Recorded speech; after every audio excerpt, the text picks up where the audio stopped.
നമുക്കിപ്പം ഇപ്പോൾ BJP മുൻ സംസ്ഥാന അധ്യക്ഷൻ കെ സുരേന്ദ്രൻ ചേരുന്നുണ്ട് തത്സമയം. നമസ്കാരം ശ്രീ കെ സുരേന്ദ്രൻ.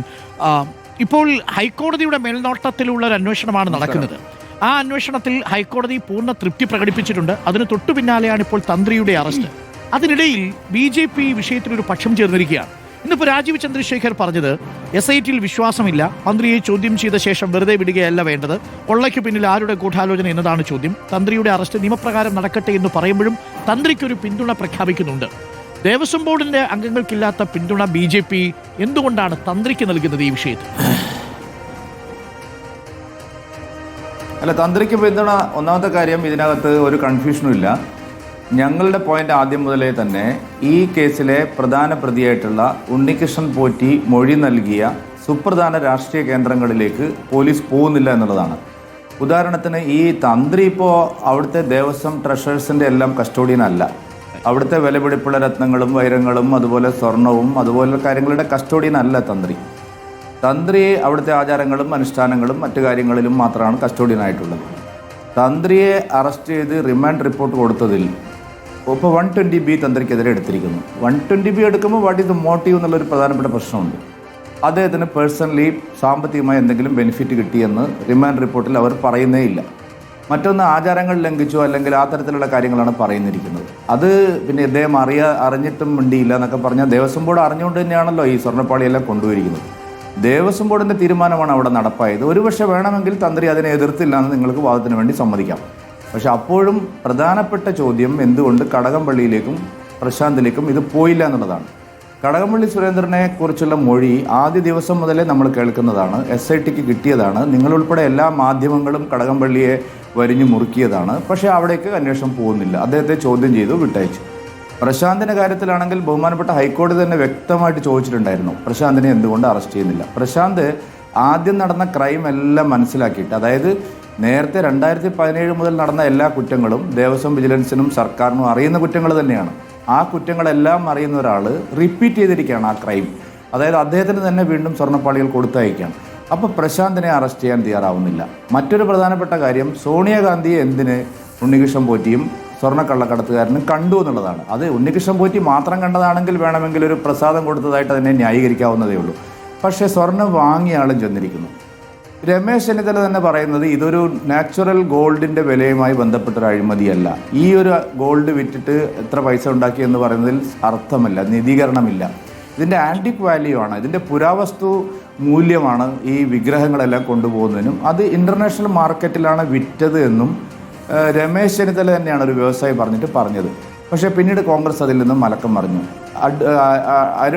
അടൂർ പ്രകാശും അതുപോലെ നമ്മുടെ ആൻഡോ ആന്റണിയും മാധ്യസ്ഥതയിലാണ് അവർ കണ്ടത്. അതിനുള്ള കാരണം മാർക്കറ്റ് തേടി പോയതാണെന്നുള്ള സംശയം ബലപ്പെട്ടതാണ്. SIT എന്തുകൊണ്ട് ആ വഴിക്ക് പോകുന്നില്ല? സോണിയാഗാന്ധിയുടെ സഹോദരിക്ക് ഇറ്റലിയിൽ 2 ഇത്തരത്തിലുള്ള സ്ഥാപനങ്ങൾ പ്രവർത്തിക്കുന്നുണ്ട്. ഇൻ്റർനാഷണലി അറിയപ്പെടുന്ന സ്ഥാപനങ്ങളാണ്. ഇന്ത്യയിൽ നിന്ന് തന്നെ ധാരാളം വിഗ്രഹങ്ങളും പുരാവസ്തുക്കളും ഇതിനു മുമ്പും അവരുടെ അടുത്ത് പോയതായിട്ട് CBI തന്നെ കണ്ടെത്തിയിട്ടുണ്ട്.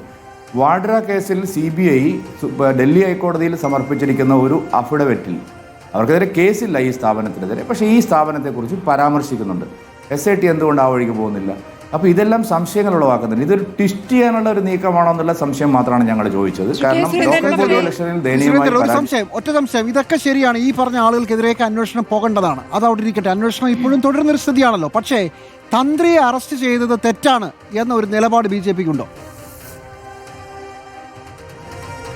അല്ല, ഞങ്ങൾ അങ്ങനെ പറഞ്ഞിട്ടേ ഇല്ല. ഇന്നിപ്പോൾ രാജീവ് ചന്ദ്രശേഖർജി ആയാലും, ഇന്ന് രാജീവ് ചന്ദ്രശേഖർജി ഞാനുമാണ് സംസാരിച്ചത് ഈ വിഷയത്തിൽ. ഒരു ഘട്ടത്തിൽ പോലും ഞങ്ങൾ ഒരാളെയും ഈ കേസിൽ ആരെ അറസ്റ്റ് ചെയ്തതിന് ഞങ്ങൾ എതിരല്ല. പക്ഷേ അറസ്റ്റ് ചെയ്ത് തന്ത്രിയെ പോലെ ഒരാളെ അറസ്റ്റ് ചെയ്ത് ഇതിനൊരു ട്വിസ്റ്റ് ചെയ്യാൻ, അതിനൊരു ഡൈവേർട്ട് ചെയ്യാൻ, അതല്ലെങ്കിൽ ഒരു ശ്രദ്ധ തിരിക്കാനുള്ള ഒരു നീക്കം പൊളിറ്റിക്കലി നടത്തുന്നുണ്ടോ എന്നുള്ളൊരു സംശയം ഞങ്ങൾ ഉന്നയിച്ചിട്ടുണ്ട്. ആ സംശയം ന്യായമാണെന്ന് തന്നെയാണ് ഇപ്പോഴും ഞങ്ങളുടെ അഭിപ്രായം. ശ്രീ കെ സുരേന്ദ്രൻ, അതൊരു സംശയമാണെങ്കിൽ നിങ്ങളിപ്പോൾ ഈ മകരവിളക്ക് ദിവസം അയ്യപ്പ ജ്യോതി തെളിക്ക് ഒരു പ്രതിഷേധത്തിലേക്ക് പോകുന്നു. അത് കഴിഞ്ഞ് അത് തുടർച്ചയുണ്ടാകുമെന്ന് പറയുന്നു. ഇന്ന് രാജീവ് ചന്ദ്രശേഖർ പറയുന്നത് തന്ത്രിയെ അറസ്റ്റ് ചെയ്തതിലൊരു തിടുക്കം കാട്ടി എന്നുള്ളതാണ്. നമുക്കറിയുമോ SIT എന്തൊക്കെ തെളിവുകൾ കിട്ടിയതിന്റെ അടിസ്ഥാനത്തിലാണ് അങ്ങോട്ട് പോയത്? നമുക്കറിയില്ല. SIT സ്വതന്ത്രമായി പ്രവർത്തിക്കുന്നു, ഹൈക്കോടതിയുടെ മേൽനോട്ടത്തിലാണല്ലോ. അങ്ങ് പറഞ്ഞതുപോലെ കടകംപള്ളി ഒരു പ്രധാനപ്പെട്ട ഘടകമാണ്. അവിടെ ഇനിയും കടകംപള്ളിയെ വിളിപ്പിക്കുമോ നമുക്കറിയുമോ? അത് പോകാനുള്ള ദിവസങ്ങൾ കൂടുതൽ കൊടുത്തിരിക്കുന്നു കോടതി എന്നുള്ളതാണ്. നേരത്തെ ഇപ്പോൾ ഈ തന്ത്രിയെ തന്നെ നേരത്തെ വിളിപ്പിച്ചതായിരുന്നു അല്ലേ?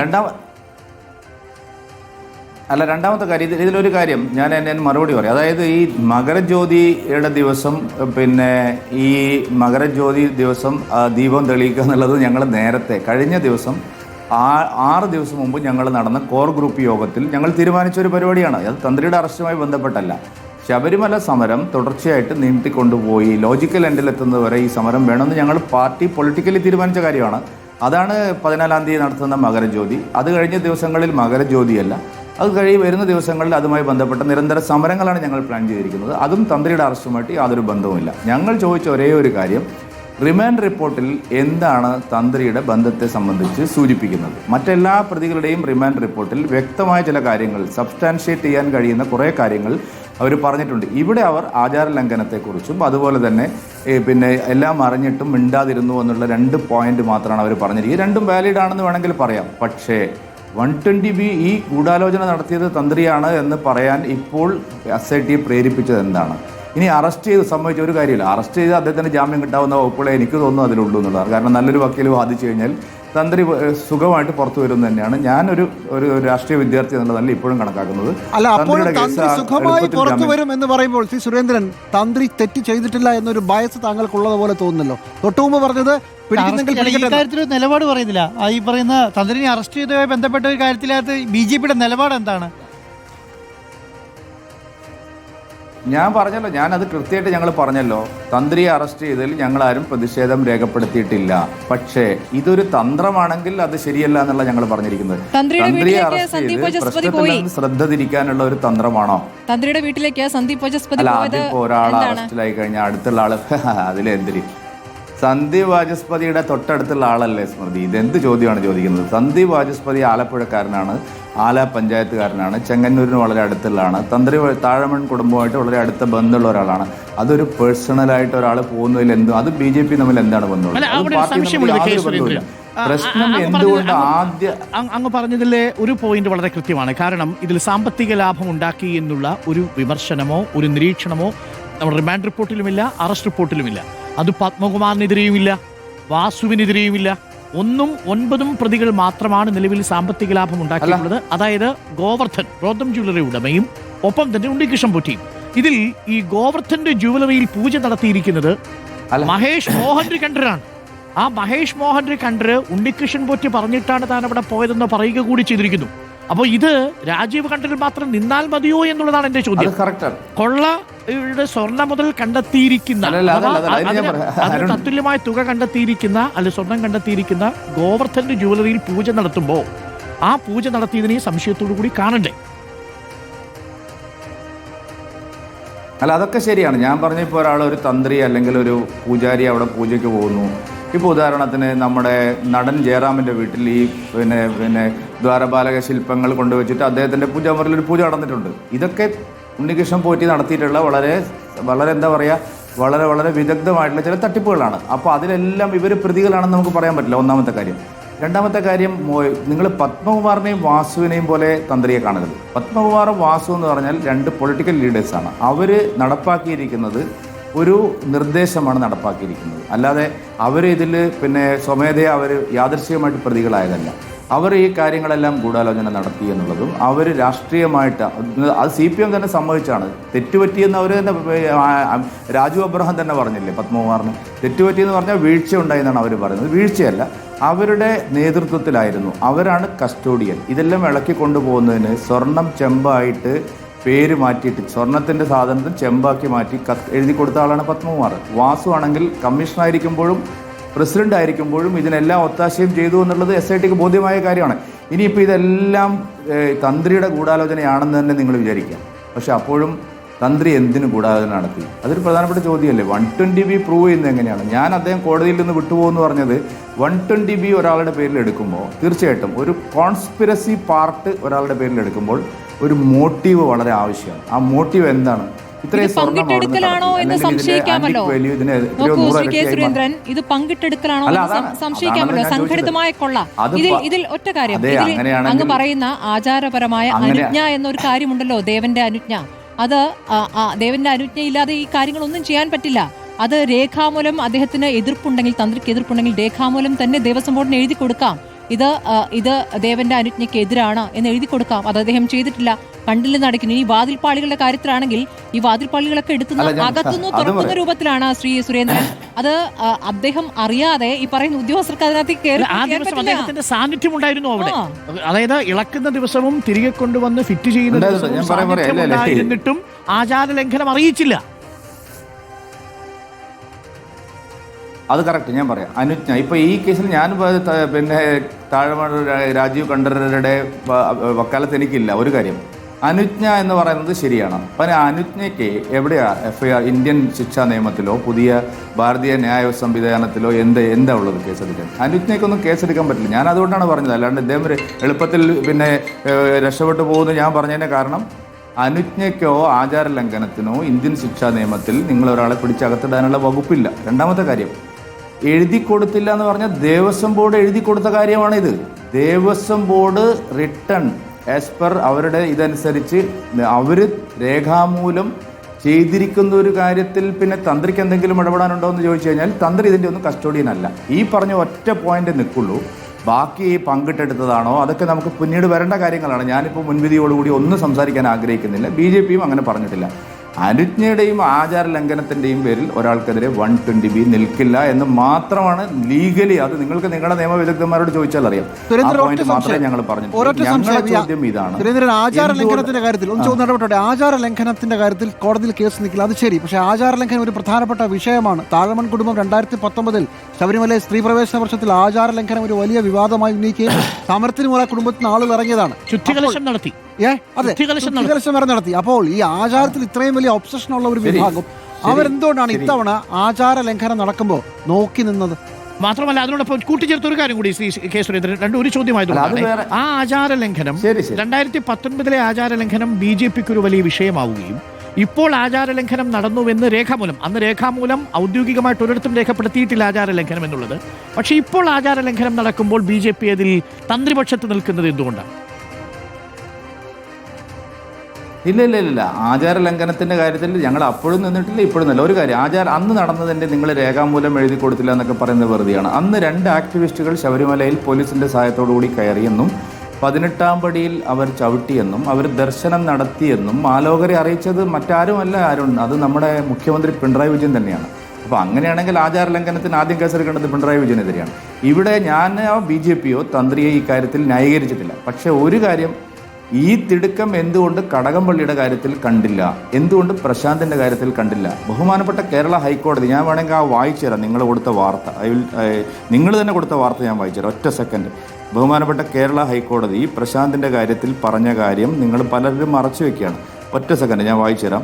അതിലെന്തെങ്കിലും ഒരു തെറ്റുണ്ടെങ്കിൽ നിങ്ങൾ എന്നോട് പറയണം. അതായത് ഈ പറയുന്ന പ്രശാന്തിനെ എന്തുകൊണ്ട് അറസ്റ്റ് ചെയ്യുന്നില്ല എന്നുള്ള കാര്യം വളരെ വ്യക്തതയോടുകൂടി ബഹുമാനപ്പെട്ട കേരള ഹൈക്കോടതി ചോദിച്ചിട്ടുണ്ട്. ഒരു ക്രൈം റിപ്പീറ്റ് ചെയ്യാൻ കൂട്ടുനിന്നു എന്നുള്ള ഗുരുതരമായിട്ടുള്ള കുറ്റം അദ്ദേഹത്തിന്റെ പേരിൽ നിൽക്കുമ്പോഴും അദ്ദേഹം പുറത്തിരിക്കുകയാണ്. ശ്രീ സുരേന്ദ്രൻ, അവസാനമായപ്പോൾ കോടതി പറഞ്ഞത് SITയുടെ അന്വേഷണം നന്നായി മുന്നോട്ട് പോകുന്നുണ്ട്, ബാഹ്യസമ്മർദ്ദം ഉണ്ടാകരുതെന്ന് കൂടി പറഞ്ഞു. ബാഹ്യസമ്മർദ്ദം ഉണ്ടോ? എന്തുകൊണ്ട് ഉന്നതന്മാരിലേക്ക് നിങ്ങൾ പോകുന്നില്ല എന്നുള്ള ചോദ്യം ചോദിച്ചോ ഇല്ലയോ? എന്തുകൊണ്ട് ഈ കേസിൽ ഉന്നതന്മാരിലേക്ക് നിങ്ങൾ പോകുന്നില്ല എന്ന് ബഹുമാനപ്പെട്ട കേരള ഹൈക്കോടതി ചോദിച്ചോ ഇല്ലയോ? എന്തുകൊണ്ട് പ്രശാന്തിന്റെ കാര്യത്തിൽ അറസ്റ്റ് വൈകുന്നു എന്നുള്ളത് ബഹുമാനപ്പെട്ട ഹൈക്കോടതി ചോദിച്ചോ? ഈ ചോദ്യങ്ങളെല്ലാം ഉണ്ട്. ഞാൻ ചോദിക്കുന്നത് അവിടെ ഒന്ന് പോയി. പിന്നെ സോണിയാഗാന്ധിയെയും അടൂർ പ്രകാശിനെ ഒരു നിമിഷം ഒന്ന് ചോദ്യം ചെയ്യാൻ തയ്യാറായിട്ടില്ലല്ലോ. ആന്റണിയെ ഒന്ന് വിളിച്ച് ചോദിക്കാൻ തയ്യാറായിട്ടില്ലല്ലോ. സംശയങ്ങൾ ധാരാളമില്ലേ? ഞങ്ങൾ മാത്രം ഉന്നയിക്കുന്ന സംശയങ്ങളല്ല. സത്യത്തിൽ സുരേന്ദ്രൻ, താങ്കളുടെ വിമർശനം സുരേന്ദ്രൻ, ഈ SITയുടെ മേൽനോട്ടം കോടതിക്കാണ്. അപ്പോൾ ഈ വിമർശനങ്ങൾ മുഴുവൻ, ചോദ്യങ്ങൾ ഉന്നയിക്കപ്പെടുന്നത് കോടതിയോടാണോ അതോ സർക്കാരിനോടാണോ? അല്ല, സർക്കാരിനോടാണ്. പിന്നെ കോടതി വിമർശനാതീതമായിട്ടുള്ള ഒരു കാര്യമാണെന്ന് ഞാൻ വിചാരിക്കുന്നില്ല. കോടതിയെ വിമർശിക്കേണ്ടി വന്നാലും വിമർശിക്കും. പക്ഷേ ഞങ്ങൾ ചോദിക്കുന്ന ചോദ്യം, SIT ആത്മാർത്ഥമായിട്ടുള്ള ഒരു സമീപനമാണ് ഈ കാര്യത്തിൽ എടുക്കുന്നതെങ്കിൽ ആദ്യം അറസ്റ്റ് ചെയ്യേണ്ടിയിരുന്നത് കടകംപള്ളി സുരേന്ദ്രനെയും അതുപോലെ പിന്നെ വേറെ ഒരു എന്താ പറയാ, അദ്ദേഹത്തിന് പ്രായാധിക്യം ഉണ്ടെന്നൊക്കെയാണ് നിങ്ങൾ പറയുന്നത്. മറ്റേ ഇദ്ദേഹത്തിന്റെ പോലീസുകാരന്റെ അച്ഛൻ ആയിക്കോട്ടെ. ശങ്കർദാസിനെ കുറിച്ചും അതുപോലെ അദ്ദേഹത്തിന് മുൻകൂർ ജാമ്യം പോലും കിട്ടിയില്ല. അല്ലല്ല, സുപ്രീം കോടതി പോയിട്ട് മുൻകൂർ ജാമ്യം പോലും കിട്ടിയില്ലല്ലോ, അവരെ അറസ്റ്റ് ചെയ്തിട്ടില്ലല്ലോ. പ്രായാധികരണമൊക്കെ നിങ്ങൾ പറയുന്നുണ്ടാവും, ഞാൻ അതിനെക്കുറിച്ച് അതുകൊണ്ട് അതിലേക്ക് അധികം പോകുന്നില്ല. പക്ഷേ പ്രശാന്തിൻ്റെയും കടകംപള്ളിയുടെയും സുരേന്ദ്രൻ്റെയും കാര്യത്തിൽ ഒരു നിലപാടെടുത്തത് ഈ നിലപാടിനെ ഞങ്ങൾ എതിർക്കുന്നു. അതുകൊണ്ട് ഞങ്ങൾ പറഞ്ഞ എന്താ, ഒന്നും മറച്ചു വെക്കാനില്ല. പൊളിറ്റിക്കലി ഞങ്ങൾക്കൊന്നും പേടിക്കാനില്ലെങ്കിൽ പിന്നെ എന്താ CBI കൂടാത്തത്? എന്തിനാ ED അന്വേഷണത്തെ ആദ്യം മുതലേ റാന്നി കോടതിയും കൊല്ലം വിജിലൻസ് കോടതിയും എതിർത്തത്? എന്തിനാണ് ഒരു ESIR രജിസ്റ്റർ ചെയ്യാനുള്ള FIR ചോദിച്ചിട്ട് കൊടുക്കാതിരുന്നത്? അപ്പോൾ ഇതിലെല്ലാം വളരെ ദുരൂഹതകളുണ്ട്. ആ ദുരൂഹതകൾ നീക്കണമെന്ന് തന്നെയാണ് ഞങ്ങൾ പറഞ്ഞിരിക്കുന്നത്. അതിനിടയിൽ തന്ത്രിയുടെ അറസ്റ്റ് ഒരു ട്വിസ്റ്റായി മാറ്റാനാണ് നിങ്ങൾ ശ്രമിക്കുന്നതെങ്കിൽ, അല്ലെങ്കിൽ നിങ്ങൾ മീൻസ് സർക്കാർ ശ്രമിക്കുന്നെങ്കിൽ അതിനെ എതിർക്കുക എന്ന് കോൺഗ്രസ് അത് പറയാനുള്ള ധൈര്യമില്ല. ഞങ്ങളത് പറഞ്ഞിരിക്കുന്നു. ഞങ്ങൾക്കിൽ ഒന്നും തന്നെ ഒളിച്ചു വെക്കാനില്ല, ഒരു പ്രതിയെയും സംരക്ഷിക്കാനില്ല. തന്ത്രി BJP-കാരനോ RSS-കാരനോ ആണെന്ന് നിങ്ങൾ വിചാരിക്കണം. അവസാനം ഒരു ചോദ്യം കൂടി. നിലവിൽ ഇതിന്റെ പുറത്തൊരു പ്രതിഷേധത്തിന് BJP ഇല്ല, നിരീക്ഷിക്കുന്നു, സമയം വരട്ടെ. ഇപ്പോൾ ഒരു പ്രതിഷേധത്തിന് പുറത്തല്ല ഇല്ല. 2000 മകരജ്യോതിയിലെ വിളക്ക് കൊളുത്തുന്നത് ഈ അറസ്റ്റുമായി ബന്ധപ്പെട്ടേ അല്ല. അത് ഞാൻ എൻ്റെ പൂർണ്ണ ഉത്തരവാദിത്തോട് പറയാണ്. 6 ദിവസം മുമ്പ് നിങ്ങൾ തന്നെ റിപ്പോർട്ട് ചെയ്ത ഞങ്ങളുടെ കോർ ഗ്രൂപ്പ് യോഗത്തിൽ വളരെ വ്യക്തമായ തീരുമാനമെടുത്തതാണ്. ജനുവരി 14-ാം തീയതി മകരവിളക്ക് ദിവസം വീടിനും പുറത്തും മകരജ്യോതി തെളിയിക്കണം എന്നുള്ള ഞങ്ങളുടെ തീരുമാനങ്ങൾ പൊളിറ്റിക്കലി ഓർഗനൈസേഷൻ ഞങ്ങളുടെ തീരുമാനമാണ്. അതിനുശേഷം 5 ദിവസം കഴിഞ്ഞിട്ടാണ് തന്ത്രി അറസ്റ്റ് ചെയ്യുന്നത്. തന്ത്രിയുടെ അറസ്റ്റും ദീപം തെളിയിക്കും തമ്മിൽ ഒരു ബന്ധവുമില്ല. ഞങ്ങൾ ഈ കേസിൽ അവസാന നിമിഷം വരെ, ലോജിക്കൽ എൻഡ് എത്തുന്നത് വരെ ഞങ്ങളിത് നിരീക്ഷിച്ചുകൊണ്ടേയിരിക്കും. ഞങ്ങളുടെ പ്രതിഷേധം ഞങ്ങൾ രേഖപ്പെടുത്തിക്കൊണ്ടിരിക്കും. അതിൽ ആരെ അറസ്റ്റ് ചെയ്താലും ഞങ്ങൾക്ക് പ്രശ്നമില്ല. പക്ഷേ അറസ്റ്റ് ചെയ്യുമ്പോഴും പൊതുസമൂഹത്തിന് മുമ്പിൽ പറയാൻ പറ്റുന്ന വളരെ ലോജിക്കലായിട്ടുള്ള ചില കാര്യങ്ങൾക്ക് സർക്കാർ തന്നെ മറുപടി പറയണം. അത്രയും. Thank you Shri K. Surendran. അല്ലേ, വളരെ നന്ദി. നമുക്കൊപ്പം